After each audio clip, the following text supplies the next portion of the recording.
a joyous occasion, 9 to noon. Ben Goessling covers the Minnesota Vikings for the Star Tribune and StarTribune.com. BG has stopped by to say hello to the Love Covenant. What's going on with you, Ben Goessling? Not much. I'm just adjusting microphones over here and making extraneous noise before I start talking. So we're off to a good start. It's nice. The whole thing is over, right? Yeah.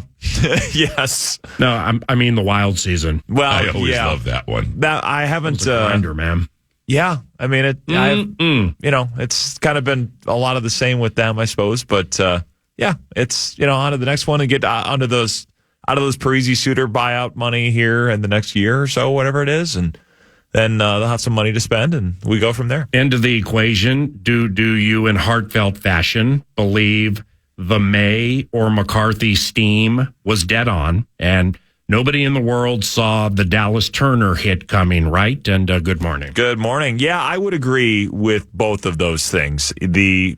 I think it continued to be that they wanted to trade up, and if they weren't able to do that, they thought, okay, J.J. McCarthy is still going to be a guy we can get and a guy that we like and feel we're going to be in pretty strong shape with. I think the fact that they didn't have to move up and give the farm away to get him is a big win because, they read it right. They read through the Giants' bluff. I mean, I think everybody thought, okay, myself included, okay, if this is serious with the Giants, you're going to have to move up to 4 or 5 and give up a lot to get him, but they saw through it, and the Falcons thing at 8 probably threw a curveball at a lot of people, but the fact that they were able to stay where they were effectively, I mean, they move up 1 spot to get him and not have to give up that number 1 next year, I think was a big thing. And then Dallas Turner, yeah, I thought they'd take a defensive player there, but moving back up to go get him, taking advantage of the fact that there was that run on offensive players, they got ahead of a lot of the defensive run by making that pick. It made a lot of sense, and it was a bold move, but like Quasey talked about a little bit, sometimes you have to just say, let's go get our guy, even if the spreadsheet doesn't say that it's proper value all the time. At the end of the day, once you get the player, it's more about how good the player is than what you paid to get him. So a week in front of the draft, when, as we mentioned last week, steam is being secured from unique places this year, including coaches at churches. Yes. So he's talking about the Patriots, and I may or may not send a bouquet of flowers to Robert Kraft, and it takes 2 to be complicit. If you have the belief that there could have been a deal between the Vikings and the Patriots a week in front of the draft. And I think we discussed that a little bit last week. Would you prefer a week in front of the draft or as the clock's running down? So if you believe 3 first-rounders were offered to the Patriots and clearly they said no, do you believe that first and foremost? Yeah, I do. Okay. So that means there was a desperation factor absolutely for Drake May. All right, whether he's going to play this year or not. Yeah. Okay, so, the Patriots were not complicit. And so now I guess it can be looked at, we had to move up 1 spot, give away a little bit, but we got the defensive player too. I wonder what the gap was with the chief decision maker in this process, which would, for me, be Kevin O'Connell. Agreed. With identification of a quarterback with whom I want to work for X amount of years. Yeah. I wonder how joyous it truly is that we got McCarthy, but we got this guy, but we tried really hard to get that guy. Yeah, I mean, I think he talked before the draft about how you can't fall in love with one guy and you have to go through all these different scenarios. I think they came out of the meeting with McCarthy feeling good enough about what they can do with him to say, we're going to be just fine with this. We're going to be happy with this if this ends up being the move. But I continue to think Drake May was the white whale, if you want to put it that way. I think that would have been the guy that they would have, if the Patriots would have made the deal, they would have loved to have him. Doesn't mean they don't like McCarthy. Doesn't mean that they're not going to be able to build around him. And I think, like I said, not having to give up as much as they would have had to do to get May does kind of ease the sting a little bit, because now you get a really good edge rusher as well that you would not have had if you hadn't. If you'd moved up, you're not getting Dallas Turner, and you don't have a number 1 next year. So there is, I mean, this is all going to come out in the wash in 4 or 5 years when we have the full accounting of how good these guys are, and you can't even really do it yet because the pick next year has to be included in the overall balance of which one of these guys turned out to be a better fit. But yeah, I think had they been able to do it, they would have wanted to do that. But once it looked like, and I think they knew by Thursday, it's probably not happening with the Patriots. So then you say, okay, if that's the case, let's roll with J.J. McCarthy and try to get that done. And they did. In speaking for the fan base and just either what I experienced Thursday at U.S. Bank Stadium or people with whom I've interacted since the draft, I would say a majority of the fan base absolutely prefers what happened. Yeah. So in other words, you can love, you can love Drake, Jaden Daniels and Caleb Williams into the equation. Mm-hmm. Don't you believe never were in play? No, I think May was the guy. Okay. So, and you just couldn't get up to get them because those two definitely weren't moving. Right. So it's from a fan base standpoint. And I think the practical way to look at it is we got this guy. Now we got to be right with McCarthy, but holy cow, because circumstance went our way. Yeah. So we were able to get this guy. If at Twin Cities Orthopedics Performance Center, I just don't see how you can't look at this as boffo. I also don't believe, anybody, and we'll learn tomorrow. I guess there's going to be a little thing tomorrow, but, with the press conferences and stuff like that, I don't think anybody over there saw Dallas Turner available at 17. No, I don't think so either. So with all the scouting work, through the end of 2023, now let's start meeting. Let's give our best when our best is required. Let's rebuild the thing, and let's try to get this guy. We can't get that guy. Through all of that, I mean, they do all the simulations and the mocks and everything. How many times did they mock McCarthy 10 to them and 17 and Dallas Turner 17 to them? I doubt very much. It's got to be a 0. Yeah, because, you saw the clip that they released that turned Kevin O'Connell into a meme that I'm sure he'll see for the rest of his life. Right. When Kwesi says, Turner, we're getting him, and O'Connell makes that kind of shocked, deliriously happy, shocked face, and he just goes, really? Yeah. Like, number one, we're moving up, and number two, he knew he was still there, obviously, by that point, but hey, we're going to be able to go get this guy. I think that definitely was not something they were expecting to be able to do. And the O'Connell reaction that you will see on social media for years to come kind of crystallized some of that. And I can't speak for you, man, because you follow it more closely than me year round. But it's like I can't conclusively say that, it's Drake May was absolutely the right one and McCarthy may be the right one. Yeah. It's doing the radio show with just a jam-packed crowd at U.S. Bank Stadium during the draft. It was fortunate in that this was not a year where it was Leaf Manning and you're in play. Yeah. RG3 Luck and you're in play. Right. It was a bunch of them, yep. Including one that people have known for a year was going to go first. Right. So the crowd there wasn't who, it was. It wasn't dead set on which one. Like it's McCarthy, and then 3,000 went nuts because it wasn't Nick. It's not like a binary choice. It's not like an election or something where it's this guy or that guy. Yeah, it was the vibe there was it has to happen. The question is when. Right, and it did, and they were joyous, and I think that's a fair way to look at it. Yeah, I do too. I think they came out of it getting a quarterback that they like and that they feel like they can build around, and you get an edge rusher to go with it, which I think was a big need.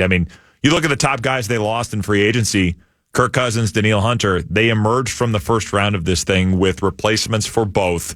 Now, does it mean that Dallas Turner will beat Danielle Hunter?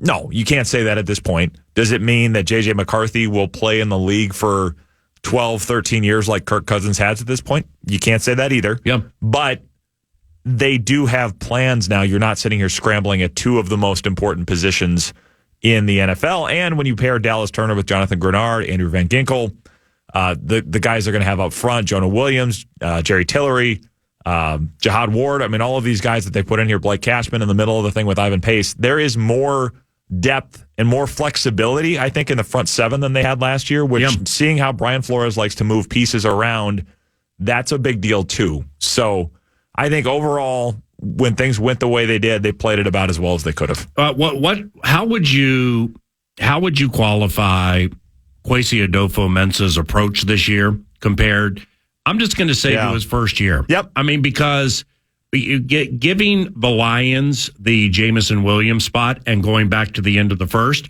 that has some I'm smarter than everybody in the room to it. Yeah. And it's not the first time that's happened. Not the first time somebody, with due respect, has been wrong. Yeah. And then, the Watson, back to the spot for Ingram or Booth or whatever.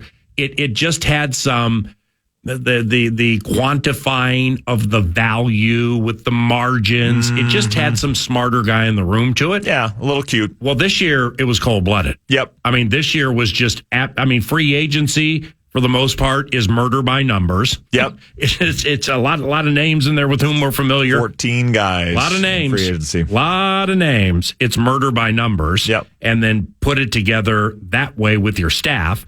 And then with the draft, it was just cold-blooded. It was just, I may not have to do this, but I'm going to get into the spot to make sure I get it. And he got it. And then it's like, are you kidding me with this? And then up to 17, it was just cold-blooded, don't you think? I do, and I think it was different than what we've seen the last 2 years because that first year, a lot of it was let's maximize value, let's try to win trades on draft points and all those kinds of things. Last year, I think there was discussion about moving on to that spot. Certainly looked like that when they had the camera in the room before the pick, and you had the video clip of O'Connell saying, hey, Jordan Addison, this guy's a day one starter, and talking about we stuck to our plan. And I think there was discussion there. I mean, they turned that pick in at the last second, so I think they were thinking about trading out of it. And this year, it's a little less of the, okay, let's see how much value we can maximize from this. It's more just go get your guy. And I do think after the 2022 draft that hasn't produced much, and you're going to have a lot of guys that are kind of fighting for jobs this year. 2023 is Jordan Addison, who was tremendous, and then you need to see a lot more from that group beyond him. Kwesi does need some hits here, and you need to have guys come in here that are impact players because these first two drafts, other than Jordan Addison, haven't produced a lot of these top-end guys that sort of change games, change the roster, guys they needed because the ones that they had in the past were getting old and were getting expensive. Right. They did more of that this year where it was just, we got to go get dudes who can play these really, really important positions. Yeah. Didn't get a corner out of it, at least not early. So we'll see what Kyrie Jackson does there. But to get an edge rusher and a quarterback up top, I think those were big needs, and he said, let's just go get it done. See, and with Kwesi Adofo-Mensah, it to say, and I don't say this disparagingly. Yeah. Is he's going to have an approach to his toil that is going to look at age-old scenarios and say it's time to crack those. Yeah. And it may be painful along the way, but this, and this, they just need to change. Yeah. People are afraid of change. There's a little bit of a disruptor thing there. I'm not. Yeah. I mean, it's the Jimmy Johnson draft chart thing. Sure. I mean, he created his own. Yep. And other teams around the league use it, I think. Yeah. But he created his own. And then, I'm certainly not saying they are minimizing the lifeblood of teams, which would be draft picks. Yeah. But he also could be the type that, spends an exhaustive amount of hours looking at all draft picks over the last 20 years and being like, forget the hit rate in the 5th round on linebackers. Forget the hit rate in the 4th round on quarterbacks. How about the hit rate period? Yeah. Well, that's embarrassingly low. Yes, it is. So this needs to be fixed.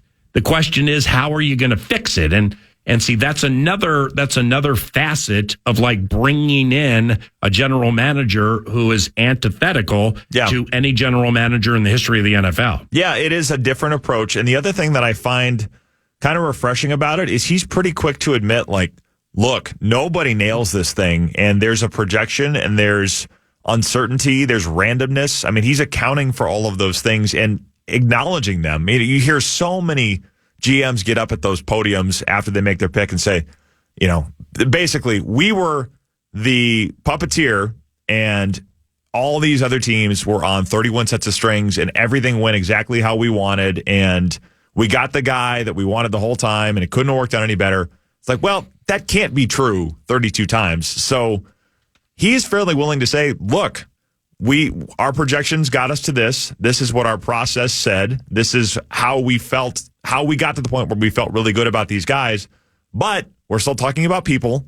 We're talking about a game that has all of these different moving parts and randomness and uncertainty and high injury rates.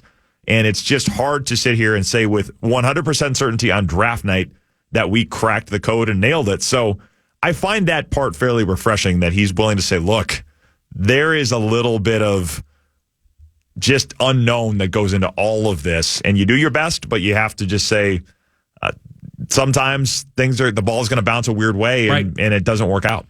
J.J. McCarthy was on the radio show yesterday, and he told 9 to Noon it was either Minnesota or the Broncos for his landing spot. Yet old anti-Vike Sean Payton decided to go out of body with that weird, by the way, I played them into giving an extra pick as part of his press conference. And that pick again was what, like a 5? I don't know, but again, in non-shocking fashion, it for Payton, it was not we played them. Yeah. It was I made them use an extra pick. Yeah. It's a level of authentic arrogance with sustainability like that where it's just hide the women and children. Yeah, seriously. He's a lead in that regard. regard. Where does he come from? Well, and the funny thing with that whole thing too is I made them. He's lying. Well, and the thing is, like, do you think that they have zero inclination into how your front office works based on the fact that, I don't know, the general manager of the Denver Broncos worked with most of the Vikings scouts for like 2 decades? Right. I mean, to say that they have no idea what we're thinking and what we're doing, unless George Payton is not involved in that draft process at all, which I don't think is the case, the Vikings are going to have some insight into how the Broncos front office works based on the fact that they worked with the general manager. The same scouts that are still in the Vikings front office worked with George Payton for a very long time. Yep. So this idea that they don't have a clue what we're doing, and I have them 2 moves behind me all the time when they gave up a pick that was in the middle of the draft. Right. Yeah. I mean, it's precious. But it is. But I mean, it's like, even if you do force, by the way, an NFC team and you're in the AFC, they're not on your schedule. Because you played them last year. Right. Maybe next year if you finish in the same spot in the division, I guess, but that's it. But it's like, why would you go out of your way to point out, I did this and stuck this NFC North team a mid-draft pick. Ha, ha, ha. There's still I wonder if there's still like a Vikings thing with him based on either the Bounty Gate stuff or, the skull clap thing he did before the Minneapolis Miracle. Yeah. Maybe that was related to that. But even, this is a bit of an aside, but last year when they're trying to hire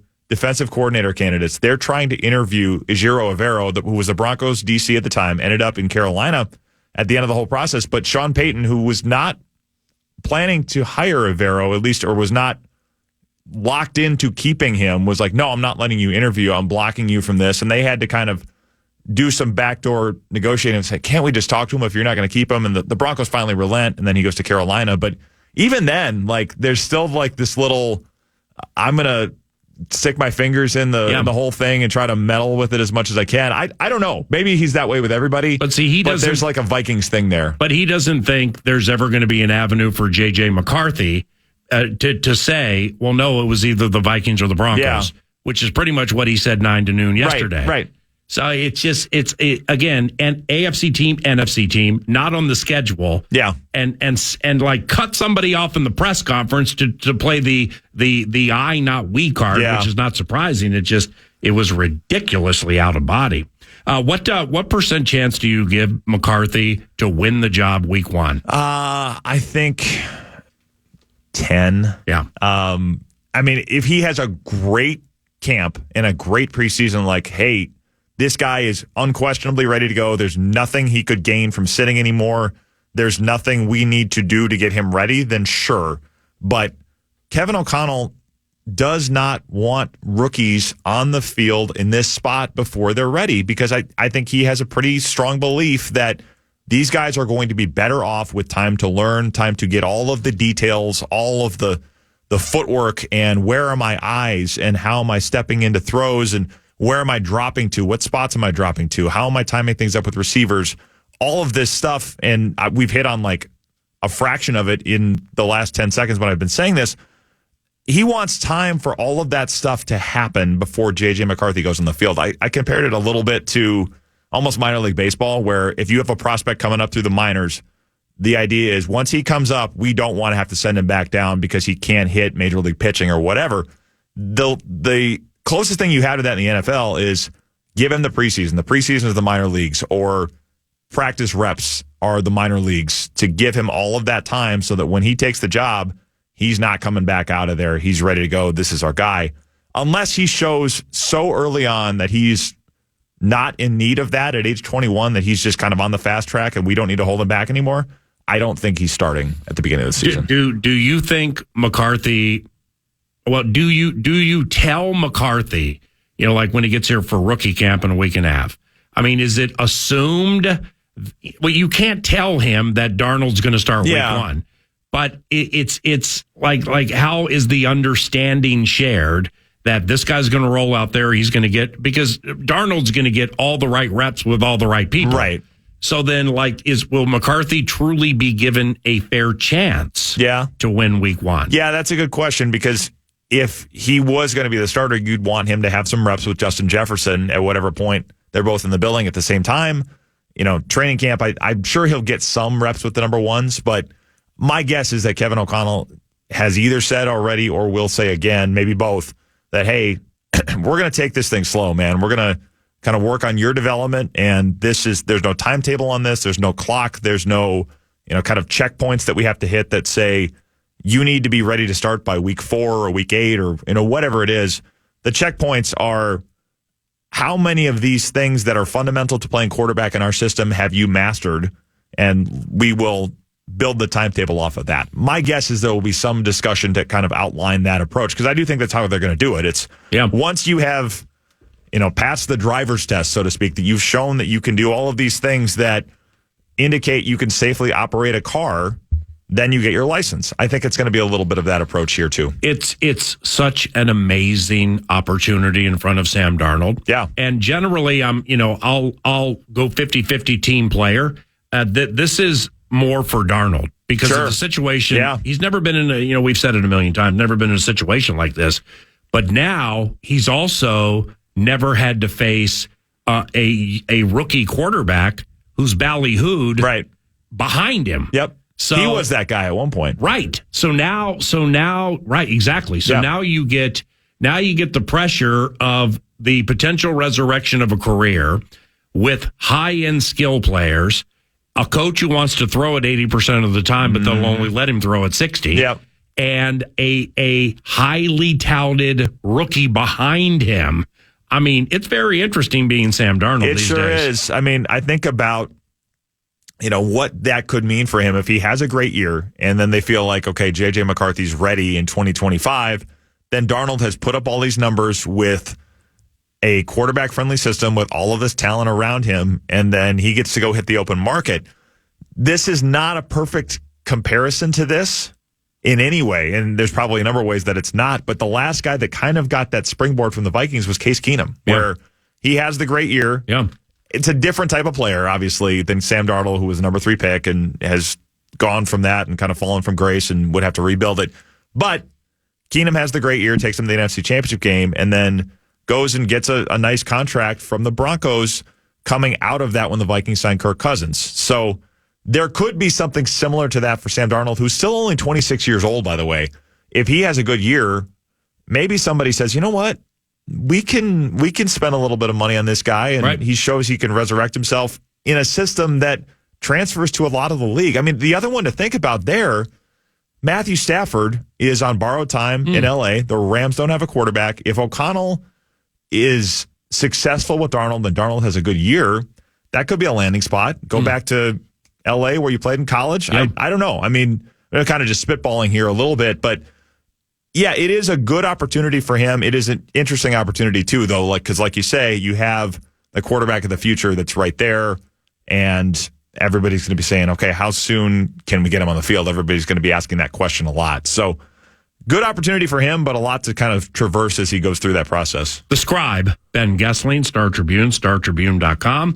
A lesson was learned for yours truly with the NFL Draft, plus much more to share around the corner. But first, The Fan and BigDeck.com, they want to give you a chance to put $1,000 in your hand with the National Cash Contest. Go to KFAN.com and enter the keyword green. You might win $1,000 with the keyword green at KFAN.com.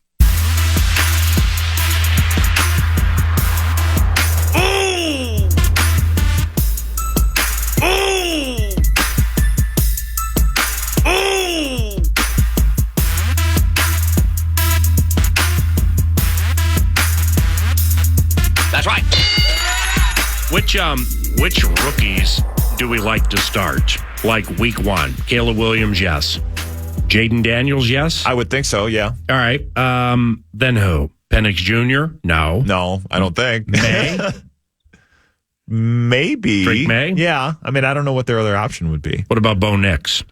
Trying to think who else they have there. Yeah, I mean, I think if Nix is good, they'd probably start him. Yeah, DiNucci. Yeah. I think Jacoby Brissett would probably be the guy that goes week one in New England, though, don't you think? Yeah. Yeah. Sure. I'd bet that way. Yeah. I mean, and May is pretty young, too. So, yeah, it'd just be a question of if he's good enough and they feel like, let's roll with him. But their offensive line, I would think, needs to get a little bit better before putting the rookie quarterback on the field behind that thing. Here's the lesson learned by yours truly involving quarterbacks and the most recent draft. We had heard for quite some time and had said here a million times, and I'm sure that you referenced it or referenced it or shared it. I don't know if you believed it, but deep quarterback draft. Okay. Yeah. Did you feel that coming into the draft? Yeah. Okay, Yeah. me too. Deep draft in the quarterback position. Ballyhooed as deep for more than a year. And what I learned is it doesn't mean quarterback deep draft does not mean it's like wide receiver deep. Yeah. And yeah. okay, here's the deal. So here's how it went. Okay, all the quarterbacks drafted. Caleb Williams, Jaden Daniels, Drake May, Michael Penix Jr., J.J. McCarthy, Bo Nix 12, then Spencer Rattler 150. Yeah. So there were six. 12 and that's to it. 150. Yeah. So there were six Right. with the depth. Yep. And now all of a sudden we're throwing caution to the wind like they have for drafts over a century or whatever. But Nix 12, Rattler 150, then Jordan Travis, Joe Milton, Devin Leary, Michael Pratt. All right, so those were the quarterbacks drafted. Now here's the lesson. Because 10 total or 11? 1, 2, 3, 4, 5, 11.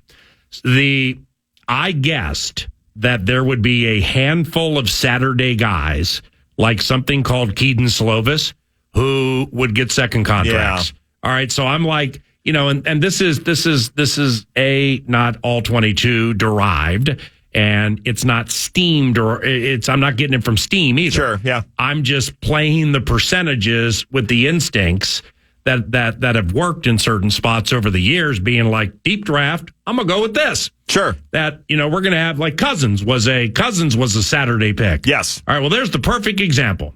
Brady's the highest of high ends. We get it, but Cousins is the perfect example.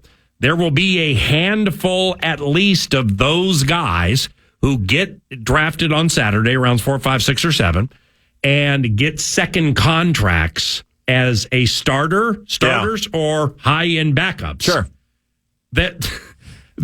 There was barely a handful drafted. Right.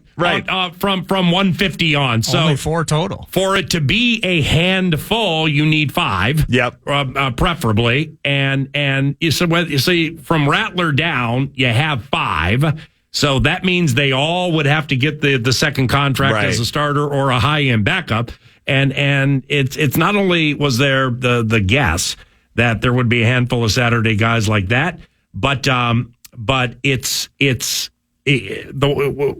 a deep wide receiver draft, I mean, you're going to get KJ Osborne on a Saturday, and he's going to jump up and do something, and Darnell Mooney's going to jump up and do something, and Gabe Davis is going to walk off on the biggest games.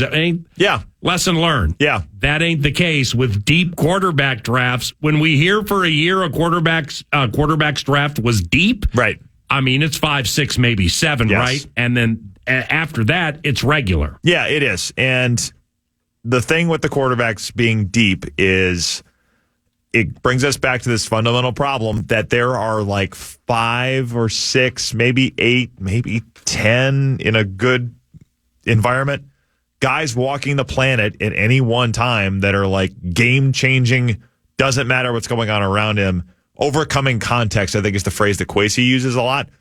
There aren't that many of those guys on the planet at any one time.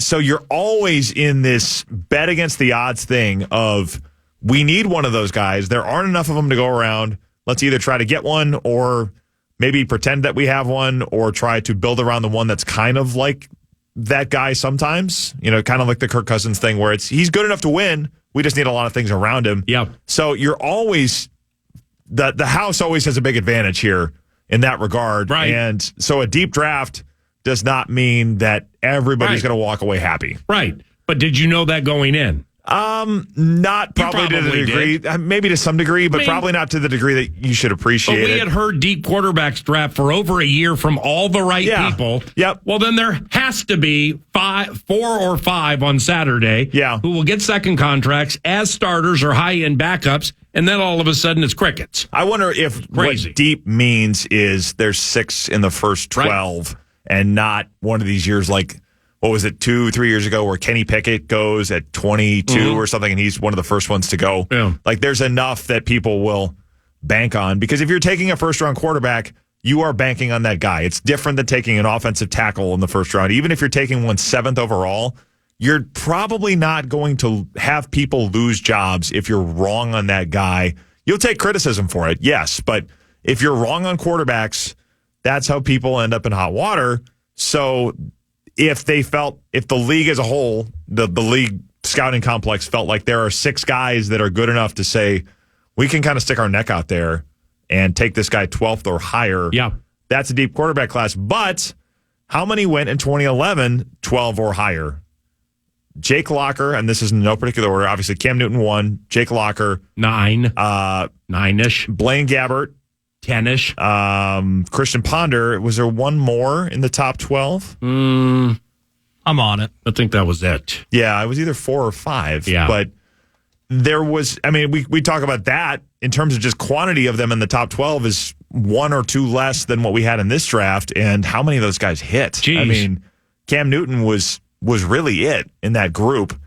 And, so depth does not mean automatic production, I think, in the same way that you've seen it with receivers in recent years, too, where you have a lot of these guys that come in and produce pretty much right away, even if they're second or third round picks. Depth looks different, I think, at quarterback than it does just about anywhere else. Well, and a lot of people, I think, had thought, like, if you're thinking deep, like Russell Wilson goes in the 3rd round in 2012, maybe? Yes. Bo Nix, if you're just drafting, like you got Mel Kiper's board, let's say that is sacred. Bo Nix would have been a day 2 pick. Probably, yes. Maybe McCarthy or Penix, one of those two could have been a day 2 pick, or at least they were slotted.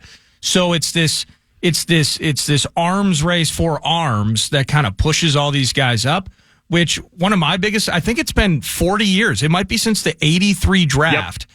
That no QBs were selected in the 2nd, 3rd, or 4th round. Wow. So, maybe the Raiders were trying to move up to 10 and get McCarthy. They ultimately, and then Nix goes 12, so they're out altogether. They ended up not taking a QB in the draft in a room with Aiden O'Connell. The Saints waited until 150, 1 or 2 years left to Derek Carr, 150 to get Spencer Rattler. So it's just kind of, it's a great question on the depth because what does that really mean? Yeah. And it's clear that once those top 6 were gone, people with maybe Friday plans on one of those guys, et cetera, once that was out, they're like, yeah, after we get this obscure guard from Nowheresville, I guess we can address that. It's super weird how that landed this year. Yeah, it reminds me a little bit in terms of what people give up to get these guys. If we talk about Bo Nix being 12 when he probably should be a day 2 pick, it's a little bit like when TV companies are bidding for rights on live sports. You kind of think about, wow, they spent how much money to get rights to the NFL. It's like, it's not the value of the rights in and of themselves that they're paying for. It's the opportunity cost of what if we don't have the NFL? What if ESPN, the 24-hour sports network, doesn't have the NFL, doesn't have rights to the highlights? You're screwed. So we are paying for avoiding the cost and the pain of not having this as much as we are for paying for it to have it. So I think there's a little bit of that with quarterbacks too. It's, well, we have to have a guy that we can build around. And if we think there is one, yeah, it's going to be expensive to do it, but it's far worse to not have one of those guys. With lastly, with a right to change the opinion right up to the season, DraftKings and FanDuel still have the Vikings at the same over-under on the wins total. Mm-hmm. You think they win more than 6.5 games? You think they win 7 or more? I think they could win 7 or 8, I guess. I don't think I'd put it a lot higher than that without having seen more, because I just don't think the approach with McCarthy. So you have to see it before you believe. Yeah, I think so. And I also think it would be a question of, are you putting him in there, or are you saying he's good enough that he's going to go take the thing and run with it? Yeah, I don't know that I would put it a lot higher at this point, but I do like some of what they've done defensively. I think that'll be a little bit better too. So, maybe a little higher than that. I don't know that I'd go too much farther. Great job with all the draft coverage for you and everybody at the Star Tribune, man. You guys killed it. Ben Goessling at Ben Goessling via the X Machine, and he covers the Vikings for the Star Tribune at StarTribune.com. Trent Tucker, NBA champion, beloved Double T, in studio about 20 minutes from now. News du Nord is...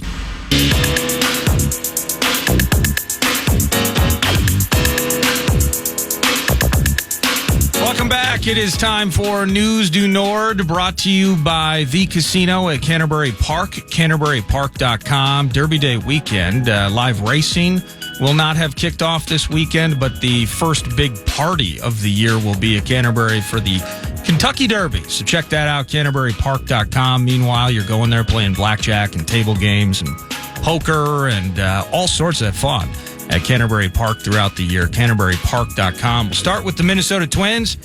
Minnesota Twins win 3-2 yesterday at the White Sox. It was Max Kepler singling in Buxton in the ninth inning to take the lead, and they won their 8th consecutive game. Oh my gosh. Above average at that. It is the first time since June of 2011 that the Twins have won at least 8 games in a row. Sadly, for those with a little bit of fatalism in their sports-loving hearts, if it is an omen, the Twins lost 99 games in 2011. So hopefully this season's different. They're 15-13, which is fine. But all those wins, they're still 4th in the division and 4 games behind the leading Guardians.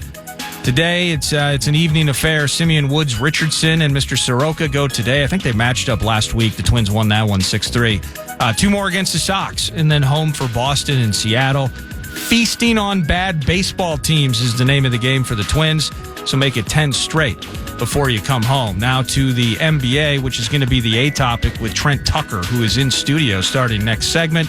The Nuggets have dispatched of the Lakers. Lakers can take that L on the way out, along with that whistle.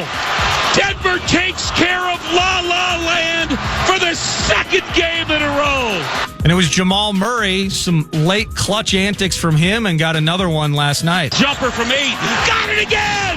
3.6 seconds left for the Lakers. So game 1's going to kick off on Saturday at Denver. So Wolves are on the road for the first 2. Saturday and Monday, games 1 and 2. Then just kind of this midweek, I guess we just chill. They come back to Minneapolis. Quite a stretch between game 2 and game 3. Monday, game 2. Friday, game 3. So they're kind of stretching this thing out, balancing schedules, Avs in the mix. You know how the TV schedules go. But looking forward to having Trent Tucker in studio to talk about that. And I'm also curious what he thinks about, and this is something leading into Saturday that I'm sure we'll bring up, is Chris Finch is having surgery on that patella tendon tomorrow. And that, by the way, I had to Google it. It's the tendon that keeps the kneecap attached to the shin. So it seems to be quite necessary, to be honest, in most respects. Yeah, I played the operation game last night and couldn't figure it out. Woj was reporting on this, apparently barring complications. So he's having the surgery tomorrow. That most NBA sources think that he should be able to travel Friday and be with the team. Now, will he be able to sit on the bench? He's got to, it's going to be one of those things. It's going to be the heat of the action. Yeah. And he's sitting down, like back of the bench with his legs stretched out in some sort of like air cast or boot or something. How do you fly like that? Got to be private. It's probably private. Got to be Spearfish's PJ. So we're going to find out more of that as the week unfolds. But elsewhere in the NBA, OKC just trouncing and moving on. They sweep the New Orleans Pelicans. And you got Mavs and Clips tied at 2. And so you're looking at those series there. It looks, it's going to be OKC hosting the winner of Mavs and Clippers. On the east side of things, PA, the Knicks can close out the Sixers tonight. The Cavs and Magic are tied at 2. Pacers can beat the injured. I mean, Dame's out. Giannis can't play. Wow. The whole thing's Is Dame gone still bad. out? He was out last game. I don't know if it says if he's officially out for this one. Yeah, they'll win the series if Lillard plays. You think they can come back from 3-1? I absolutely firmly believe they were beating Indiana as a 14.5-point underdog, the most recent game, if Bobby Portis does not get thrown out. So I know what I saw, and I forget what I thought into the game. I know what I saw when Portis was playing. And Milwaukee kept it close for a long time with those dogs. But yeah, they did. They just ran out of proverbial horses. Well, like Middleton's been hurt basically since they won the title a few years ago. He's been awesome. But he's been really good, and he's had to be. But yeah, and Brook Lopez too. So Milwaukee Journal Sentinel says Giannis and Lillard are both doubtful to play in Game 5. Yep, they're all done. But so Pacers probably going to move on in that series. Celtics up 3-1 on Miami. And that's where the NBA sits. Well, the Celtics favored to win the NBA championship. They lost Kristaps Porzingis last night, and I mean, if they lost him for a long patch of time, well, that ain't going to help. Let's put it that way. So I'm trying to figure out who they would match up again. Are they matching up? Maybe it's Cavs Magic if that's the 4 or 5 spot, and then I think the Pacers would move on to go to MSG with the Knicks if they finish out that series. So I don't know how the Celtics and Cavs match up. I honestly haven't watched a lot of Cavs games this year, but that's where the NBA sits. NHL, Rangers swept the Caps. We know that. Florida beats Tampa in 5. We know that. Dallas and Vegas tied at 2. Edmonton up 3-1 on the Kings. And then tonight, Boston can end the Leafs season. They're up 3-1. Canes 3-1 over the Islanders. Avs 3-1 over the Jets. Vancouver 3-1 over Nashville. A lot of series could end tonight in the National Hockey League. My last thing for you here, and then we'll get to Trent Tucker and dive back into the Howl. Source, Travis Kelce getting a 2-year deal worth $34.5 million, $17 million fully guaranteed for the season, and most of the rest to be guaranteed on the 3rd day of the 2025 league year. So I don't know if they have the type of fanfare down in KC for that re-signing that the Vikings are going to have here when they get that ink to pad to pen to printer to fax machine to league office for Justin Jefferson.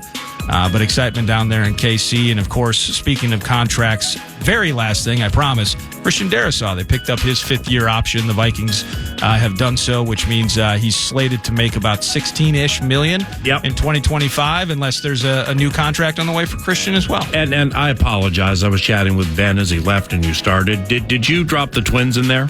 I did, yeah. I mean, what are we at? 8 in a row or 11 in a row? It's 8 in a row. Wow. Now, how do you look at it? Because we talked about this yesterday off air. Yeah. Vikings heavy show at TCO yesterday. But the teams they're beating? Well, that's the thing, is you're sweeping the White Sox. Okay, that's cool. Handle business, absolutely. Yeah. But then you pointed it out, and I watched bits. I mean, a bits is in a handful of innings of the games in L.A. over the weekend.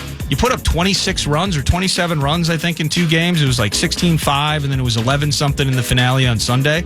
Like the Angels, I don't want to say that they're in the Oakland Athletics level of apathy, but that's just not a very good team. So now you come back and then you win you get it done in the 9th with Kepler yesterday against the Sox. So it's like you feel good that they're feasting on bad teams, but PA, they won 8 in a row and they're still 4th in the division. Right. Like, I mean, it's so early, of course, but they've built themselves that kind of hole. It's like they've worked themselves back up into mediocrity, and you're just hoping that the team gets healthy and you start to see some of those sparks. Correa came back yesterday. Now, and this is what is so strange and mysterious about the marathon game is I or some know what they saw in the Anaheimers. I mean, it was... Well, first and foremost, you can't recognize 3/4 of the team, even if you follow it in cursory fashion. Their best pitcher is something called Reed Detmers. A left-hander is not very good. But the way they kicked it around and there are balls rolling through legs and you got, like the Texas Leaguer bit where 3 are running at it and they all stop and it just falls. I mean, that happened a lot. So the Anaheimers are an absolute unqualified disaster off what we saw. So then we go to play the Southsiders, And here come Trey Turner and JT Realmuto and Kyle Schwarber and Alex Bohm, Brandon Marsh, and your Phillies. The Angels beat them 6-5. I always love that one. It's crazy. Beautiful. Baseball's a funny game. Double T, NBA champion. Next, 9 to noon.